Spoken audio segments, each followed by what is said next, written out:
அனைவருக்கும் வணக்கம். Gold medals Hindi guides வழங்கும் கற்க கசடர நிகழ்ச்சிக்கு தங்களை வரவேற்பதில் பெருமகிழ்ச்சி அடைகின்றேன். सबको सादर प्रणाम. गोल्ड मेडल्स हिंदी गाइड्स प्रस्तुति कर्क कसडर कार्यक्रम पर आप सबका हार्दिक स्वागत है.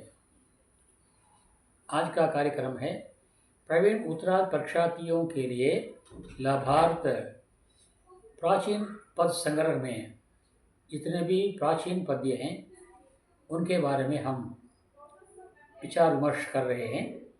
इस सिलसिले में आज तुलसीदास के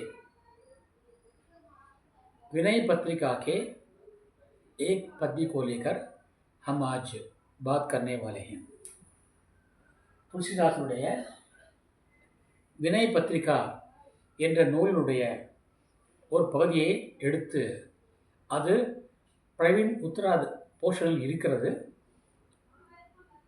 நேற்றைய பதிவிலே துளசி ராமாயணத்தை பற்றி பார்த்தோம். இன்றைய பதிவிலே அதே துளசிதாசன் இயற்றிய வினய் பத்திரிகா என்னும் நூலுடைய ஒரு பகுதியை பார்க்கிறோம். அந்த வினய பத்திரிகா என்ற நூலிலே கவிஞர் இறைவனை வேண்டுகிறார். நாம் எந்த ஒரு காரியம் செய்தாலும் முதலாக இறைவனை வேண்டுவோம் அல்லவா? அதுவும் கணபதியை வேண்டுவோம். கண் குட்டல் பதி கண்பதி. கண் என்றால் மக்கள், பதி என்றால் தலைவன். மக்கள் தலைவன் தான் கண்பதி என்று சொல்லப்படுகிறது. கண்பதி என்று சொல்லப்படுகின்ற விநாயகரை நாம் வணங்கித்தான் எந்த ஒரு செயலையும் செய்கிறோம். அதுபோல இங்கே துளசிதாசர் வினய பத்திரிகா என்ற நூலில் ஆரம்பத்திலே இறைவனை வணங்கி, அதாவது கணபதியை வணங்கி தன்னுடைய உரையை தொடக்குகிறார், தன்னுடைய காப்பியத்தை தொடக்குகிறார். ஆகவே இன்றைக்கு அந்த வினய பத்திரிகாவுடைய மங்களாச்சரண் என்பார்கள். ஒவ்வொரு காப்பியத்தினுடைய ஆரம்பத்திலே இறைவணக்கம் பாடுவோம் அல்லவா? அதை இந்தியிலே மங்களாச்சரண் என்பார்கள். அந்த மங்களாச்சரண் பற்றி நாம் இன்றைக்கு பார்க்க போகிறோம். உங்களுக்கெல்லாம் தெரியும், तुलसीदासனுடைய மொழி लैंग्वेज भाषा ब्रजभाषा है. ब्रजभाषा भी है और अवध भी है. लेकिन अयोध्या को अवध कहते हैं. अयोध्यावासी जो भाषा बोलते हैं उनको अवधी कहते हैं. अयोध्या को अवध कहते हैं. अयोध्यावासी जो भाषा बोलते हैं उस हिंदी को अवधी भाषा कहते हैं. तुलसीदास जी ने अवधी भाषा में प्रस्तुत पद की रचना की है. यह छंद में पद है, पद की श्रेणी में आता है. वे गाते हैं, गाइए गणपति जगवंदन, गाइए गणपति जगवंदन. जगवंदन दुनिया को नमस्कार करके, दुनिया को बनाने वाले, बसाने वाले और रक्षा करने वाले गणपति की वंदना करके आप लोग गाना गाइए. गाइए गणपति जगवंदन. शंकर सुवन, जो शंकर सुवन है, शिव का बेटा है. सुवन मतलब बेटा, मगन. शिवनुடைய மகன் ஆவார் விநாயகர். शंकर सुवन भवानी नंदन, भवानी का शक्ति का बेटा है, शिव शक्ति का बेटा है विनायक. शंकर सुवन भवानी नंदन. शंकर श्री शिव जी, सुवन बेटा, भवानी शक्ति, नंदन बेटा. यहाँ पर सुवन नंदन दोनों का मतलब है बेटा. शंकर सुवन भवानी नंदन, சிவனுடைய மகனும் சக்தியினுடைய மகனும் ஆகிய உலகத்துக்கே நாயகனாகிய கணபதியை வணங்குவோமாக என்கிறார் துளசிதாசர். சரி, அவருடைய பெருமை எப்படிப்பட்டது? வித்யா வாரிதி, வித்யா சித்தி சதன, சித்தி என்றால் வெற்றி, சஃபலதா. சஃபலதா கா நிவாஸ் है, வெற்றி குடியிருக்கும் இடம். சித்தி சதன கஜவதன விநாயக். கஜ் வதன, கஜ் என்றால் யானை, வதன் என்றால் முக்கு, யானை வாங்கொண்ட நாயகன், விநாயகன், விநாயக், விநாயக். சித்தி சதன, வெற்றியை தருகின்ற, வெற்றியினுடைய இருப்பிடமாகும் அவன். மேலும் யானை போன்ற முகமுடையவன், ஆனை முகத்தோனே என்று பாடுவார் தமிழிலே. கஜவதன விநாயக், நாயக் விநாயக், எல்லோருக்கும் தலைவன், ஹீரோக்கெல்லாம் ஹீரோமா, சூப்பர் ஹீரோ. கஜவதன் விநாயக். கிருபா சிந்து, இவருடைய அருள் எப்படி இருக்கும் என்றால், கிருபா சிந்து, கிருபையை அருளை வணங்குகின்ற கடலாகும் அவர், அருட்கடல். இவர் ஒரு அருட்கடல். கிருபா சிந்து, கிருபா சிந்து, சுந்தர், அழகானவர், சப் லாயக், அனைத்துக்கும் பொதுவானவர், அனைத்துக்கும் உதவியானவர், அனைத்துக்கும் தகுதியானவர், எல்லா நன்மைகளுக்கும் அனைத்துக்கும் அவர் தகுதியானவர். சப் லாயக், மோதக பிரிய, இவருக்கு மோதகம் என்னும் லட்டு பிடிக்கும். ஏ மோதக்க பிரிய, ஏ மோதக்க பிரிய, मुदु मंगल दाता, ये मृदु हैं, ये कोमल अंग वाले हैं, मृदु कोमल शरीर वाले हैं. இவர் மென்மையான உருவம் படைத்தவர், மென்மையான உடலை படைத்தவர். மிருது மங்கள் தாத்தா, மங்களத்தை நன்மையை தருபவர். மங்கள் தாத்தா, கல்யாண் தாத்தா, மங்களத்தை தருபவர். தாத்தா என்றால் தேனேவாலா.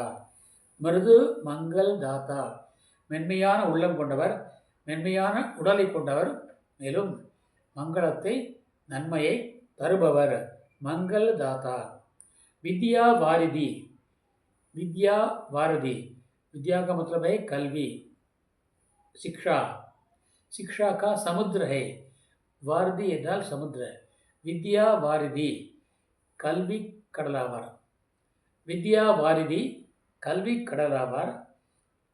புத்தி விதாத்தா, அறிவை தருகின்ற கோயில் ஆவார். புத்தி விதாத்தா, விதாத்தா என்றால் பிரம்மான்னு சொல்லுவாங்க, விதி என்பார்கள். ஆக புத்தியை தருகின்ற இறைவன் ஆவார், கடவுள் ஆவார். வேள முகத்தோனே, ஞானம் என்பார்கள். புத்தி விதாத்தா, அறிவை கொடுக்கின்ற கடவுளே, அறிவை காட்டுகின்ற கடவுளே. மோதக பிரிய, லட்டை பிரியமாக உண்பவரே. மிருது மங்கள் தாத்தா, மென்மையான உள்ளமும் மென்மையான உடலும் படைத்தவரே, அனைவருக்கும் நன்மையை கொடுப்பவரே. மங்கள் தாத்தா, நன்மையை கொடுப்பவரே. வித்யா வாரிதி, கல்வி கடலே. विद्या के सागर, विद्या वारिधि, वारिधि का मतलब है सागर. विद्या वारिधि, बुद्धि विदाता, बुद्धि का भगवान, बुद्धि देने का ईश्वर, बुद्धि का सिंबल, बुद्धि विदाता. मांगत तुलसीदास कर मोरे, कर जोरे, உன்னுடைய இறைவா விநாயகனே, உனக்கு முன்னால் நான், அதாவது துளசிதாஸ் ஆகிய நான், கர ஜோரே, கரையினால் ஹாத்து, கைகூப்பி, கர ஜோரே, கைகூப்பி வேண்டிக் கொள்கின்றேன். மாங்கத்த துளசிதாஸ் கர ஜோரே, என்னுடைய கரம் குவித்து வணங்கி உன்னிடம் வரம் கேட்கின்றேன். யார்?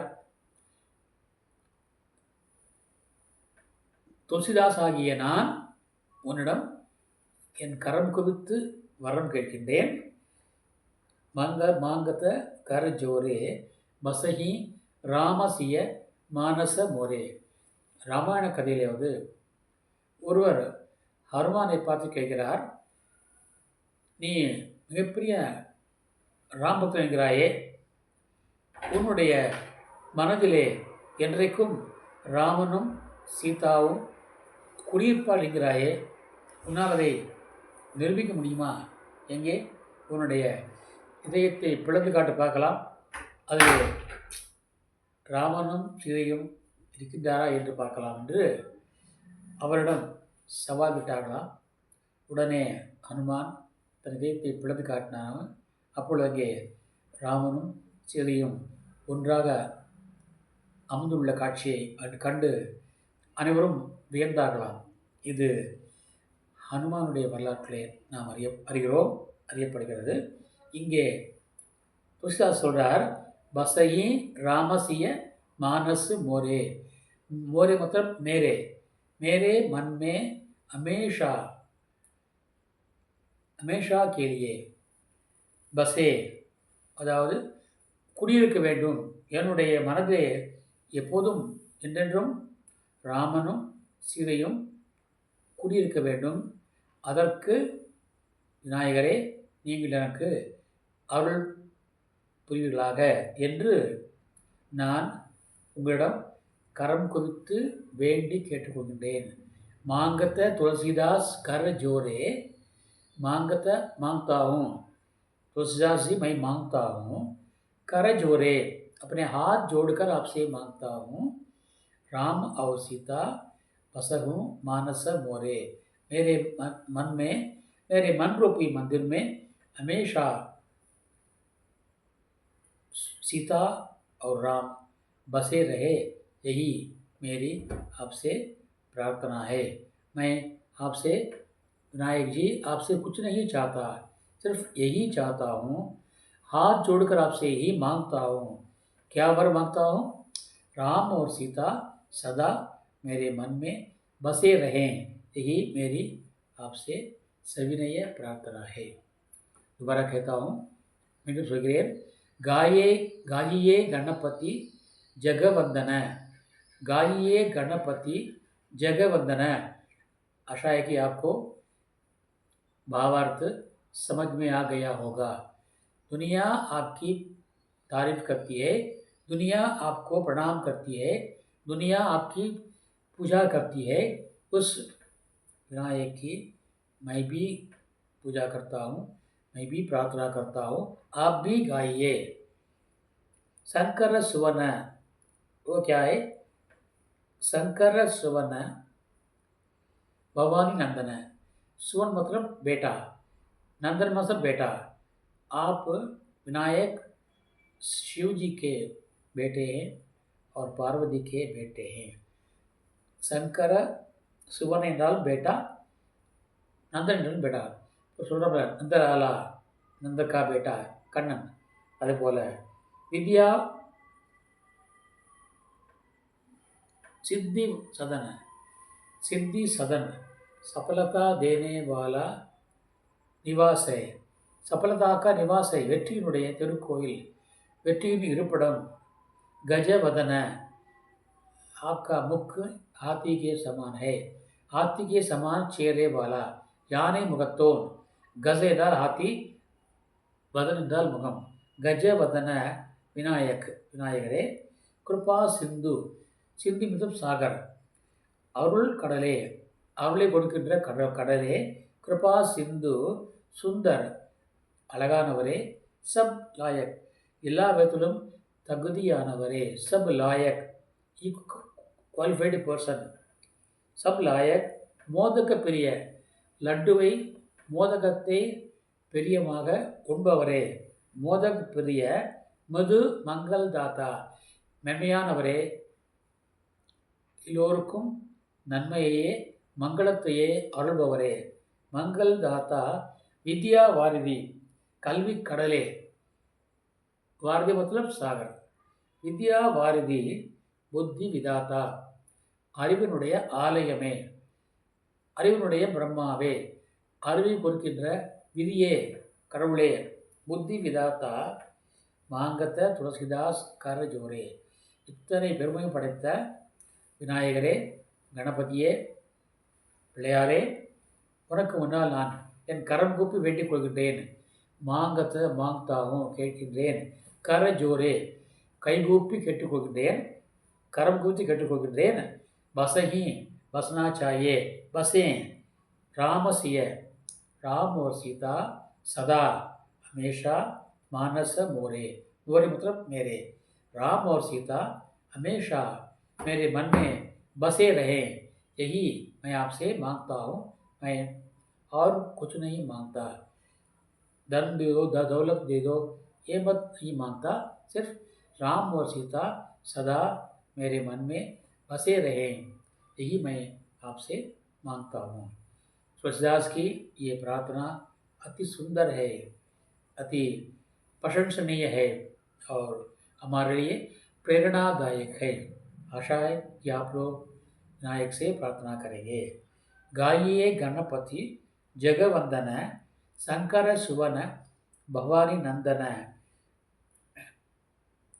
सिद्धि सदन गजवदन विनायक कृपा सिंधु सुंदर सब लायक मोदक प्रिय मृदु मंगल दाता विद्या वारिधि बुद्धि विदाता मांगत तुलसीदास कर जोरे वसही रामस्य मानस मोरे। आशा है कि आपको भावार्थ समझ में आ गया होगा। इसकी तुलना में गुप्ता जी की एक दो पंक्तियों को, दो चरणों को आपके सामने प्रस्तुत करना चाहता हूँ। गुप्ता जी कहते हैं, जड़ तुल्य जीवन आज जड़ तुल्य जीवन विघ्न बाधा पूर्ण। आज के लोगों का जीवन कैसा है? जड़ के समान है। तुल्य में समान, जड़ के समान है। आजकल मानव जीवन जड़ के समान है। वे जड़ माने इमोबल, जड़ के समान है, विघ्न बाधा पूर्ण है। उनके सामने अनेक विघ्न हैं, बाधाएं हैं, ताकि वे आगे नहीं बढ़ पाते, क्योंकि उनके सामने अनेक विघ्न बाधाएं हैं। जड़ तुल्य जीवन आज विघ्न बाधा पूर्ण है। हेरंब विनायक नाम हेरंब भी कहते हैं। हेरंब अवलंब देकर आप हम लोगों के लिए शरण दीजिए। अवलंब माने शरण। हेरंब शरण देने वाला भगवान अब अवलंबन देकर हमको अपने शरण में, अपने पैरों में स्थान देकर, शरण देकर विघ्न हर कहलाइए। विनायक का एक और नाम है विघ्नेश्वर। मैं रोज कहा करता हूँ, ये प्रार्थना किया करता हूँ, ओम विघ्नेश्वराय नमः, ओम विनायकाय नमः। ऐसा मैं रोज प्रार्थना किया करता हूँ। विघ्नेश्वर का फुल फॉर्म है विघ्न हर ईश्वर। विघ्न हर ईश्वर, विघ्नों को दूर करने वाला भगवान, இன்னல்களை களைகின்ற கடவுளே, வினை தீர்ப்போன் என்று பாடுவார். விநாயகனே, வினை தீர்ப்போனே, வேழ முகத்தோனே, ஞால முதல்வனே என்று பாடுவார். ஆக இன்னல்களை களைகின்ற இறைவனே, विघ्न हर ईश्वर विघ्नेश्वरा। विघ्नेश्वरा अब हमारे बाधाओं को दूर करने वाले भगवान विघ्न हर कहलाइए। आपका नाम है विघ्नेश्वर। आप अपने नाम को सार्थक बनाइए। உங்களுடைய பெயரை நீங்கள் பொருள் பதிதாக மாற்றிக்கொள்ளுங்கள். ஏனென்றால் ஒவ்வொரு வார்த்தைக்கும், ஒவ்வொரு பெயருக்கும் பொருள் உண்டு, அர்த்தம் உண்டு. அர்த்தமில்லாமல் பெயர்களே இல்லை. ஆகவே உங்களுடைய பெயர் என்னவென்றால் விக்னேஸ்வர். விக்ன ஹர ஈஸ்வர் விக்னேஸ்வர். ஆகவே நீங்கள் உங்களுக்கு பெயருக்கு தகுந்த மாதிரி எங்களுடைய இன்னல்களை களையுங்கள். உங்களுடைய பெயரை நீங்கள் அர்த்தமுள்ளதாக, பொருள் பொருந்தியதாக ஆக்கிக் கொள்ளுங்கள். अपना नाम जो है उसको सार्थक बनाइए। जड़तुल्य जीवन आज इसका है। जड़तुल्य जीवन आज विघ्न बाधा पूर्ण है। हेरंब विनायका गणपति अब अवलंब देकर, शरण देकर எங்களுக்கு அடைக்கலம் கொடுத்து விக்ன ஹர ககலாயே, இன்னல்களை கைபோல் என்று அழைக்கப்படுங்கள். உங்களை அழைக்கிறார்கள். இன்னல்களை களைபவன் என்று உங்களை அழைக்கின்றார்கள். அந்த அழைப்பை, அந்த பெயரை பொருள் கொண்டதாக நீங்கள் ஆக்கிக் கொள்ளுங்கள் என்று பாடுகிறார் கவிஞர் மைத்திரி சரண் குப்து. இதை நான் இங்கே துல்னாவாக கம்பேரிசனாக நான் வைத்திருக்கின்றேன்.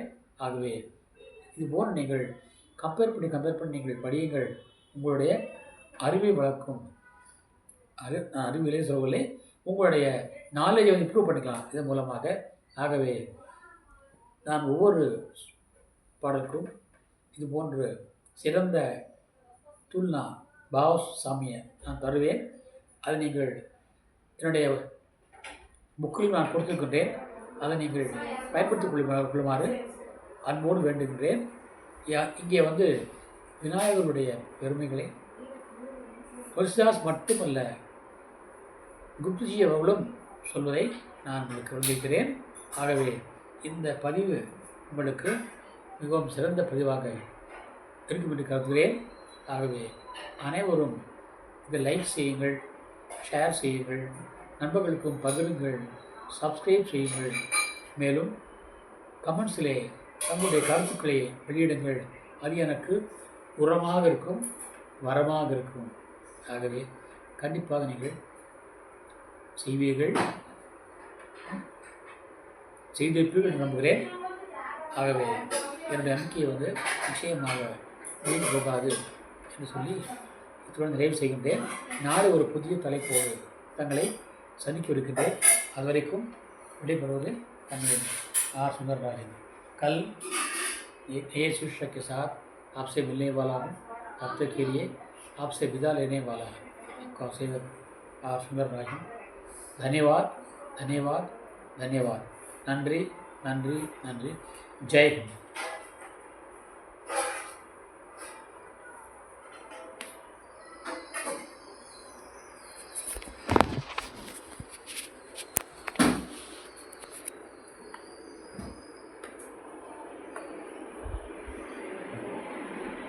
Tengah